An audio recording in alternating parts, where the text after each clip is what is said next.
Today on Nathan and Landon Do Business, we do the one thing Ron DeSantis couldn't do, not be embarrassed by Disney.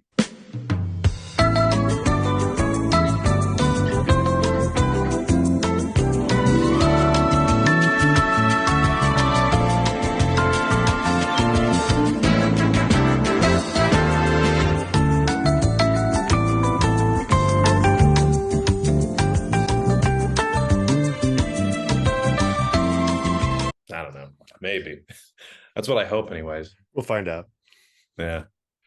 All right. Welcome back, everybody, to the preeminent business podcast program, Nathan and Landon Do Business. I am Landon of said duo, and with me is journeyman boxer Nathan Turner. I only box other journeymen, but they better watch their backs. So, do you box men who are on a journey, like a hobbit's journey? I assume that's what that meant. Yeah, good. Or emotional journeys. Like, I'm like, where are you emotionally? I need to know if I can fight you or not. Or you just like make an educated guess. You see some guy on a park bench who's deep in thought, and you're like, that man's on an emotional journey, and you punch him in the back of the head. Yeah. I beat up a lot of drifters that way too. So. You appear to be in transit. Have at you. That's running around the bus station, distributing uppercuts. Basically, anyone in transit, if you're here within the sound of our voice, you're in trouble. Yeah, watch your backs. Yeah. Nathan will punch you with his. Now, do you when you're in fighting mode, journeyman fighting mode? Do you have boxing gloves on one hand or both hands? Both gloves on one hand. Double glove? Yeah. Perfect. It's a new technique I'm working on. So journeyman out there, now you know what to look for. If you see a guy roving around with two gloves on one hand with an angry look in his eye, your number's up. Yeah. The journeyman boxer is there to get you. Perfect. So I'm not going to make the same mistake I did last time, Nathan, where I describe the purpose of the program at the very tail end of it. No. I'm doing it now at the beginning, the way the Lord intended. I kind of like that the whole show was one long cold opens. It was very good. We were just like edging people toward the end. Like, what is this show? Yeah. I can't look away, but I don't know what it is. Yeah. Well, I'm gonna save that this time. We're gonna ease into this. This is a business podcast. Nathan and I, we're not here to monkey around. We're here to make money. Monkey money. No, that's not true. Human money. I was in it for the monkeys. Yeah, bananas are the most popular form of monkey currency. Yeah. And truth be told, a lot of our early episodes focused on that, how we might acquire more bananas. But sure, that's not what we're doing here today. Human currency. We moved on to human money. So yeah. Well, I mean, scientists do that. They'll start by experimenting on animals and then move to humans. It's natural for us to start as businessmen to start experimenting on animal currency. It's safer. Makes sense. The great dog grift was a good one. Okay, so Nathan, I got a new territory for us to mine today. Fertile money mine, human money mine. So, in these times of toil and distress, do you know what's the most easy way to bank a quick buck off of a rube? Pull their underwear over their head and push them down. Yes. Yes, that's it. Because when they're vulnerable and their underwear's over their head, they're vulnerable, and it's easy to extract the money from them. Yeah. So that's the number one most easy way to get money. Nailed it. A+. All right, this concludes our podcast. Now all of you go out there and follow our bidding. Yeah. Everyone send us $1. Just as like the tax for giving you this great business. This is the ultimate bullying multi-level marketing scheme. Okay, that's the easiest way to get money. Everyone should go do that now. The second, pause the video. Pause the video. Go bully somebody. Take their money. Second easiest way to get. Welcome back to the program. You are now flush with cash and you are ready to invest seed capital in our next big venture, which is nostalgia. People will pay money hand over fist to look at shit they already know about, Nathan. Can you believe it? Nostalgia is not what it used to be. It's not. It used to be way more heartfelt back in the day. Oh my God, we just did a nostalgia inception. Yeah. Yeah. These kids, the newfangled nostalgia. How could you be nostalgia for Drake and Josh? That wasn't around when I was a kid. It didn't even exist yet. Yeah. Bullshit. Yeah. This is the Disney playbook, though. They basically are buying every single franchise property that people have nostalgia for, and then they just wring it out for every bit of emotion that it's worth. It's amazing. And they just keep making money off it. Like Yeah. it's insane. Yeah. So I think we have a great opportunity coming our way, Nathan, and I'd like to share it with you here in a PowerPoint presentation. Would you like to Lay it see on it? me, Jack. Thank you for calling me Jack. I haven't told anybody else, but that's my new name. I'm Jack. I could just sense it. Wouldn't that be great if midway through our series we both legally change our names to like Jack and Terrence do business? Or we legally change our names and refer to each other exclusively by the new names, but leave the program the same name. Exactly. With no explanation. Welcome to Nathan and Landon Do Business. I am Barry, and this is my co-host Donald. Carrying on the spirit of Nathan and Landon, God rest their souls. Yeah. So here we have, I love this image right here because it harkens back to our previous conversation we had about Over the Top. And I thought, who would win in an arm wrestling match between Spider-Man and Darth Vader? Any takers, Nathan? Well, Spider-Man's got that the spider strength, so is Darth Vader allowed to use the Force in this scenario? Because I feel like that's maybe unfair, but could give him the edge. Yeah. I still think for some reason I think Spider-Man's spider sense counteracts the Force. And I have really no way of knowing it for sure. I feel like he could precog when that's going to happen and in some way go against it. So my bet's still on Spider-Man. Yeah, all you nerds out there, put a comment down below. Tell us who would win. Drop a comment on why I'm wrong. Tell me how base Darth Vader is, whatever that means. So anyways, I have an idea for the next great crossover. Well, a start of an idea. This is where I need your help, Nathan, because as you know, crossover franchises make buttloads of money.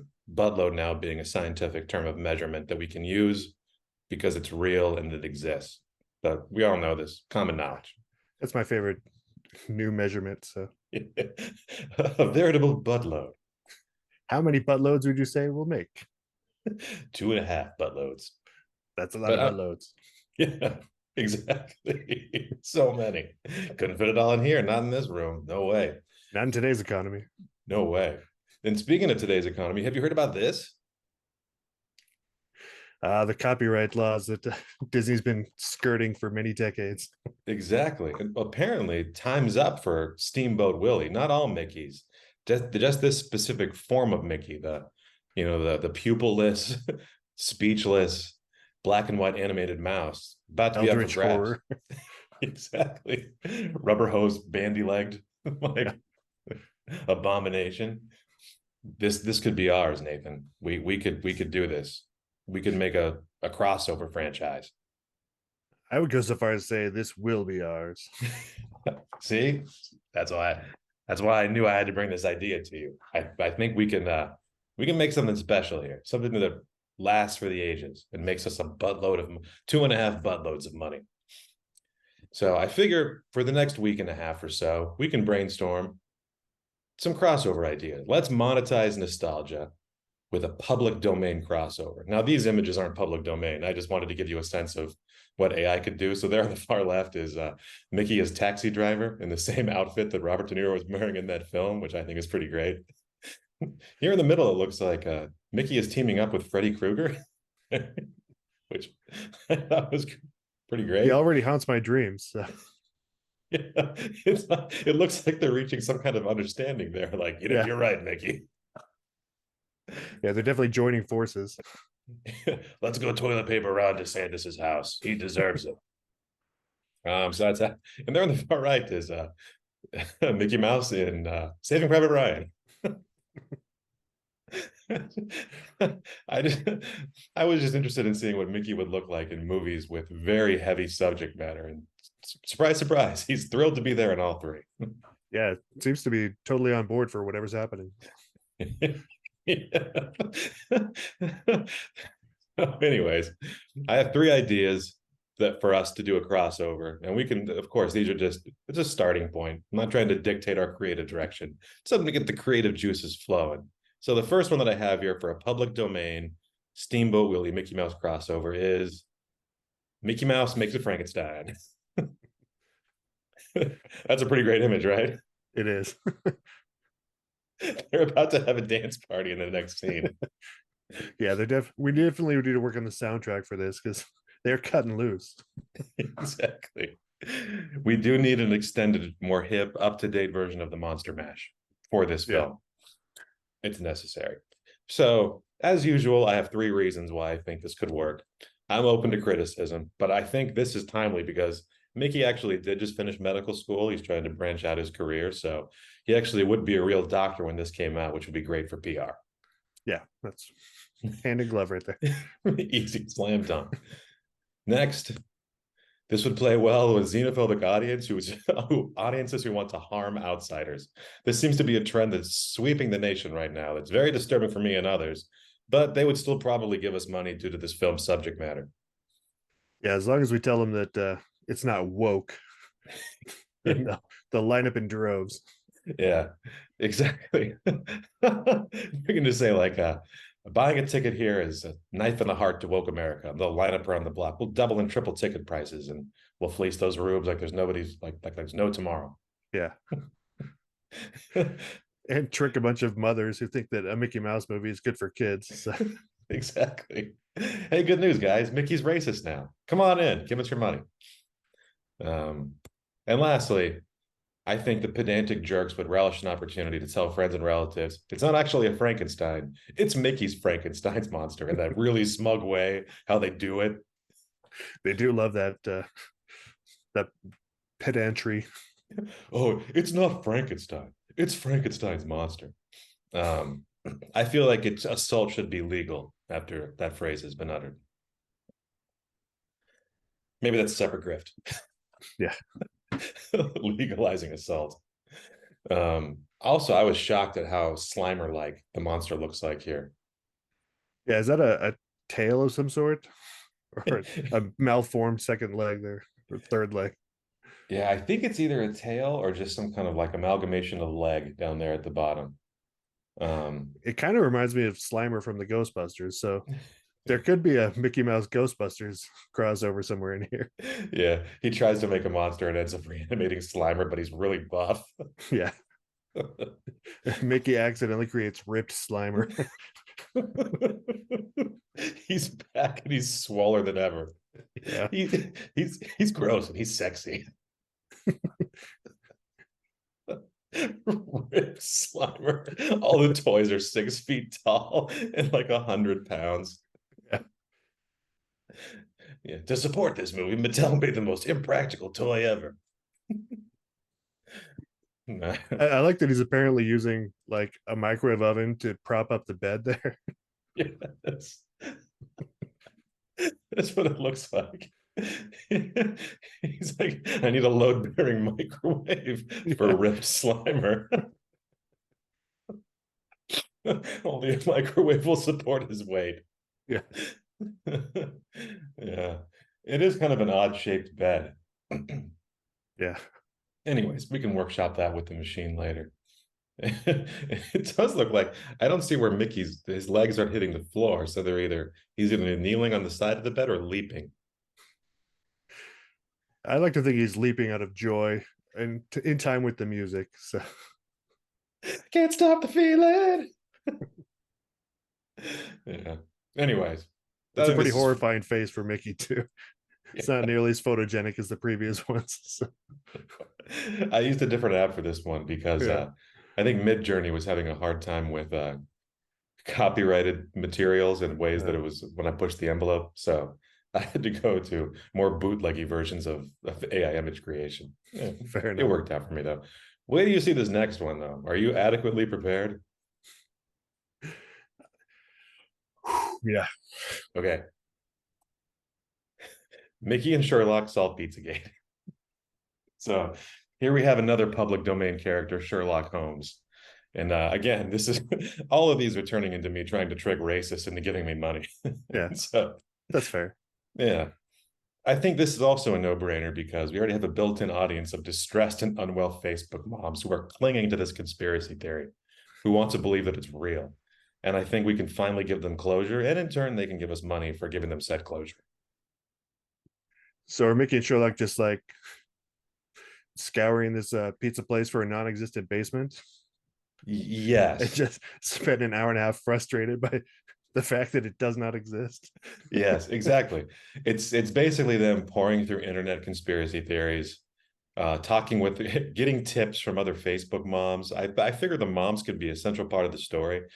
Okay, this is my pitch to the studio. It's National Treasure with distressed Facebook moms and Mickey and potentially Nicolas Cage as Sherlock Holmes. I'm sure he'd do it. Yeah, oh yeah, absolutely he would. He would love to. He would love Yeah. nothing more. He loves pizza. We need some sort of like interactive element to it where Facebook moms in the audience can like post messages about the movie and it like affects it somehow. Yeah. Like when you vote on like choose your own adventure kind of movie. This could be like a weekly series where it's like people get to like analyze the clues and like decide what Nicolas Cage and Mickey are going to do next. Yeah. It's like, will Mickey and Sherlock kidnap the pizza place owner, or will they investigate the library microfiche for other clues from the past? Yeah. Yeah. Will they burn down the vaccine factory? Will they end up getting canceled by their internet service provider because of the crazy sites they've been visiting? That's the most likely outcome. Yeah. So, and I don't mean to spoil it, but I do spoil it here at the end of what actually happens in this investigation. Um, I also think this could be a really good money-making opportunity to do some crossover merchandising with Chuck E. Cheese, like especially if Chuck E. Cheese wants to be positioned as the non-child molesting conspiracy theory pizza place. They could really stand out amongst these groups. Like, your child will not be molested here. Yeah, they could be known for more than just reheating like used pizza off people's plates and filthy ball pits. So Exactly. You may get Legionnaire's disease, but you will probably not get molested. as long as we put the qualifier probably there, I think we're covered. So, Exactly. It's in like quotes and tiny lettering. yeah. It's the worst ad ever. But yeah, money in the bank right here. Plus, it could be like a Scrappy Doo type thing where Chuck E. Cheese comes on set and he's like Mickey's fun, cool little sidekick for a half a scene. Hey, Mickey, I got a scoop for you. Like rides it on his little skateboard, sipping on a Go-Gurt. Like cool kids do. Yeah. Does a kickflip. One of my Facebook mom friends gave me a clue. She said the basement's in another building. Is that Mickey's or no, Goofy's son? What was his name? Max? Max, yeah. Yeah. Max and Chuck E. Cheese skateboard in. Yeah. Boy, we have cool friends. This is also the Burger King Kids Club. They're here too for some reason. All right. And then lastly, this is how we really tie it all together, Nathan. Americans will finally unite with the understanding the real Pizzagate was the friends we made along the way. That was the real mystery. We bring it all together. It wasn't about some global cabal. It wasn't about QAnon. It was the friendships we forged in our weird Facebook groups. Yeah. That's so touching. Exactly. We could heal America with this crossover. Sherlock Holmes and Mickey investigating the source of our great division. Yeah. Heartwarming. I think It's this really is going to heal America. yes. Not that that's our goal, but mind you, It's not. our It's goal is to actually, fleece the rubes. But yeah. Which we will. Yeah. yeah. Then we'll foment more discord in another way. And but we'll get back to that. But yeah, this is my second idea. Ready for my last idea? Bring it on. This one's very good. Dr. Mickey and Mr. Hyde. So Anti-heroes are all the rage these days, what with your Jokers and whatnot. So I think this could be a great new anti-hero for a rising generation of incels to look up to. He's so edgy. People don't understand him. He's filled with rage. Yeah. Yeah. We can get Joaquin Phoenix to play him. It'll be perfect. He'll go a little too method probably and peel the flesh from his own hand, so it's just a skeletal remain, as shown in this picture. But Oh it's worth shit! I can't believe I did this. I'm really committed to this evil Mickey character. Yeah. That's actually a nice segue into my second most compelling point, which I've been the most excited about this entire time. This would be an unbelievable excuse for Mickey to finally say fuck on screen. It's been a long time coming. Exactly. But it's like any of these other scenarios I wouldn't believe, but as he's morphing into this weird metal-fisted monster creature, I can hear him saying that and exclaiming it and be like, oh yeah, there's a reason for that. It's not some gratuitous reason that some maniac wants Mickey to just utter the F word. It'd be believable in that moment. Yeah, contextually, he has to say it. Exactly. We finally get that hard R, Dr. Mickey and Mr. Hyde that we've all been looking for. Ah, fuck, I'm turning into a monster. I wish I could. I don't even have a falsetto. I can't even do a believable Mickey Mouse impression. But Oh, fuck. It's happening again. Please chain me up. Oh, Jesus. Please don't sue me, Disney. This is before the public domain thing. I didn't mean for Mickey to say that. Don't do it to me what you did to Ron DeSantis. Don't ruin my presidential bid. Not again. Not again. I know. Yeah. But anyways, I think audiences would flock to hear Mickey say the F word on film. For sure. Yeah. And so then lastly, this could be a possible origin story for Goofy, because really, when's the last time you saw the two of them together in the same room, in the same scene? It is true that Goofy never made any logical sense, that he's a dog, and then Pluto's also a dog. Yep. That's Mickey's pet. Like, none of that ever made any sense. So yeah. Mickey What turning into an evil Goofy is probably the best explanation. Yeah. Like, what if, like, through some kind of combination of drugs and therapy, like, Mr. Hyde is Goofy that, like, Mickey has under control? Like, oh, shucks. Yeah. Gorsh. I'm going to peel the skin off your flesh. Yeah. That was the early takes of Goofy. Or I was thinking, like, wouldn't it be funny if it was like a Fight Club type thing where like they were both kind of around and and Goofy was doing all manner of evil and Mickey was terrified by it, but it turns out Mickey was Goofy.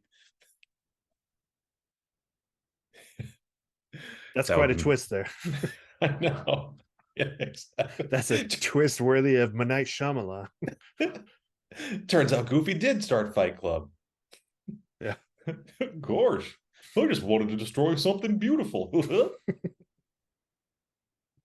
I was picturing this as animated, but it could be fun to do one of those half animated, half live action, like the Shaggy Dog, to rip off another classic Disney movie, and have some like mild mannered, like human ad executive or something that turns into Mickey Mouse and then murders people. That's better. That is so, like, oh, that's way better. Or it's like a normal man morphs into Mickey. Yeah. I'm gonna die. Uh-huh. And everybody's like, oh, it's Mickey Mouse, and they're all excited, and then he murders them. Ah! Oh wow, that's way better, Nathan. That's way better. I think this is a front runner for like a spec script I want to make. Man turns into evil Steamboat Willie Mickey, goes on crime spree. Yeah. You wouldn't like me when I'm angry. Turns into pupilless black and white Mickey, slaughters family. Who's like, I'm assuming like 2 feet tall or something. I don't know. So it's kind of like a Chucky vibe. Just goes around murdering everyone. It's like a cloud of smoke, and then when it comes down, like, you don't see anything. Then everyone's gaze shifts down, and it's a Mickey with a giant knife or a shovel or something. Yeah. Ooh, this is turning out great. We'll get into this later, but I'm really curious to brainstorm what his eventual weakness might be. Maybe it's children's laughter. I don't know. I'm sure he would be infuriated by children's laughter, but I could see like also physically injuring him. Oh, it hurts. Don't laugh at me. His greatest insecurity, laughter. Okay. So before we pick one, though, I got some wild cards here for you that I didn't fully think through why they may or may not work. Are you ready? Let's do it. Okay. Rocky. Mickey is Rocky. Could it be something? Gone with the Wind. Here we have Mickey about to be kissed by Red Butler. That's beautiful. Look how coy Mickey looks right there. Yeah. So coquettish. And then here we have Mickey in Braveheart. I could tell those. I guess the kilt gives it away, but I was also thinking Gladiator. It's just I really tried to get Midjourney to make an image of Mickey engaged in Mortal Kombat. It would not give it to me. It refused. This was the best I could get it to do was this. So you're saying Midgard is being held hostage by the House of Mouse? yes, they absolutely are. Those jerks. I did like this cartoon though of Apollo Creed and Rocky Mickey going at it. Yeah, that's good. Turned out very nice. But it does feel like, Nathan, that this direction is our most fertile terrain. Dr. Mickey and Mr. Hyde.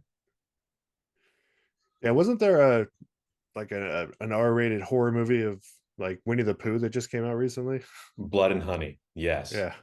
Yes. So I don't want to like step on any toes over there or whatever, because those people seem deranged. But yeah. But see, here's where they got it wrong. They only focused on one public domain property.